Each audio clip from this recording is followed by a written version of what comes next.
Well, the European Union has reached a landmark agreement that will put tougher targets in place to cut carbon emissions. Now, this comes just in time for a virtual climate crisis summit hosted by the US this Thursday and Friday. Now, under the ambitious European climate law, as it's known, the EU is aiming to reduce net greenhouse gas emissions by at least 55% by the year 2030 compared to 1990 levels and help shape policy making among member states for decades to come.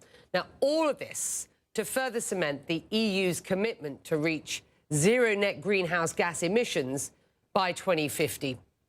Well, there's a lot of numbers in there. My next guest was there as this deal took shape. Frans Timmermans is the European Commission's Executive Vice President for the European Green Deal, joining us live from Brussels. And I have to say, sir, congratulations. These targets look very impressive. Walk us through this deal, though. Just how binding will it be? You're talking about targets here. Is this realistic? I think it is. What we're making now is a law for laws. It is a law that will give us the framework within which we can make other proposals to make sure that we actually achieve those targets. This law is binding on the European Union and its member states, and it will guide us through the next 30 years when we have to develop policies to make sure that we reach climate neutrality by 2050.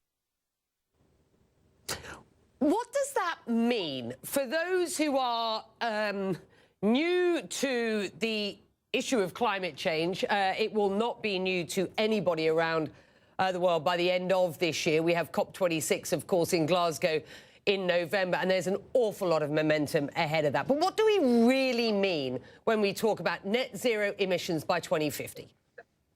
Well, it means that we have to change our energy mix completely. We have to go to sustainable energy, to renewable energy, rather than fossil fuels.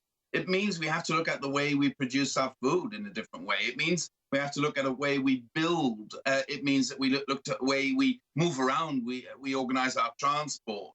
It changes our lives completely. It means that our economy needs to become circular so that we stop just digging up stuff and then burning it up in our economy. So it actually means we have to change the way we live. You were up until 5 a.m. Thank you for that. That's a very good explanation. You were up until 5 a.m. negotiating this deal. What were the main sticking points in those negotiations? And was there anybody in those negotiations, any country that feels it had to compromise unduly or more than others? Well, one should understand that not all countries have the same starting position. In some of our member states, the electricity generation is already done with more than 75% renewable energy. In other member states, the energy supply is still done largely through coal, and we need to get rid of coal. We still have 30 coal mining regions in Europe, and they have to understand that there's no future in coal. So we have to find another future for those reasons, and we need to make sure that the transition to climate neutrality is done in a fair way, in a just way, so that we leave no one behind.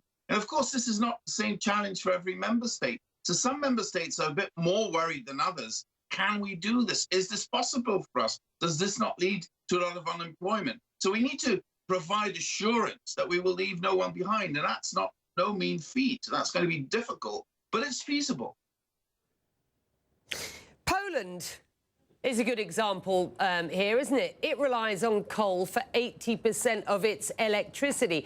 It's refused to agree to meeting these reduction targets. And during these negotiations, the Council of EU member states rejected a proposal which would have required these targets to be met by all EU countries. So let's drill down here. What mechanisms do you have in place to enforce these targets?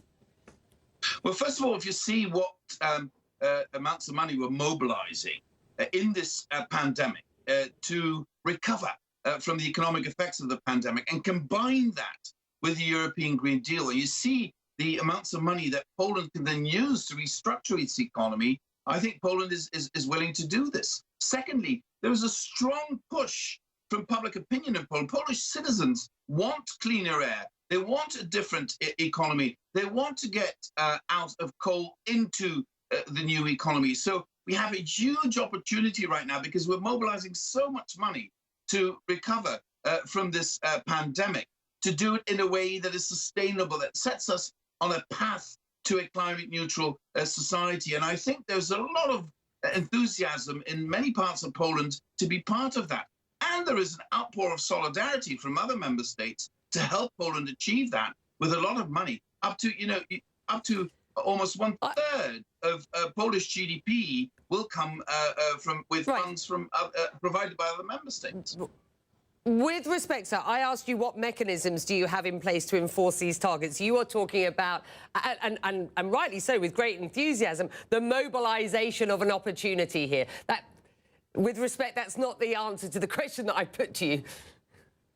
Well, what we're going to do is adopt legislation that will, for instance, help us improve the possibilities for renewable energy. We'll adopt legislation that will remove carbon from our economy, that will bring a circular economy, that will allow us to invest in a different energy mix. And for Poland, this is a huge opportunity. This is a country with a lot of really talented engineers. And we're also in the middle of an industrial revolution that brings new opportunities based on the digitization of our economy and society. And we need to make sure that we invest in those to grasp the opportunities that will be offered.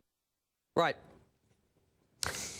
There is criticism that this European climate law still doesn't go far enough. It doesn't go as far as the UK's targets, for example, at 78%. Greta Thunberg tweeting this about the European law. Lots of insufficient climate, quote, targets and, quote, pledges being presented today. Our text from October explains why they equal surrender on the 1.5 degree centigrade target. Same facts pretty much apply to all high-income nations. We all know that everybody wants to be part of this and everybody wants a good headline out of this, but how do you respond to these criticisms?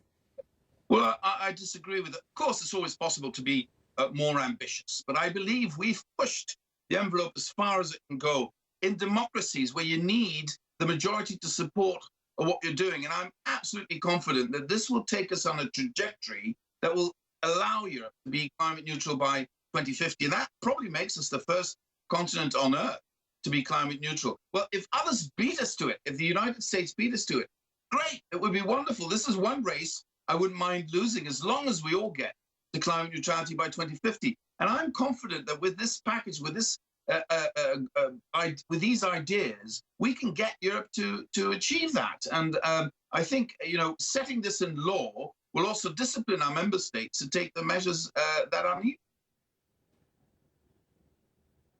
With that, we're going to leave it there. We thank you very much indeed for joining us. But this will not be the last time that we speak. Do join us again. I know that the EU will be trying to push its position as leader on climate change. And so let's talk again before we get to COP26 in Glasgow. It's a big, big year if we are going to be climate safe going forward. Thank you, sir.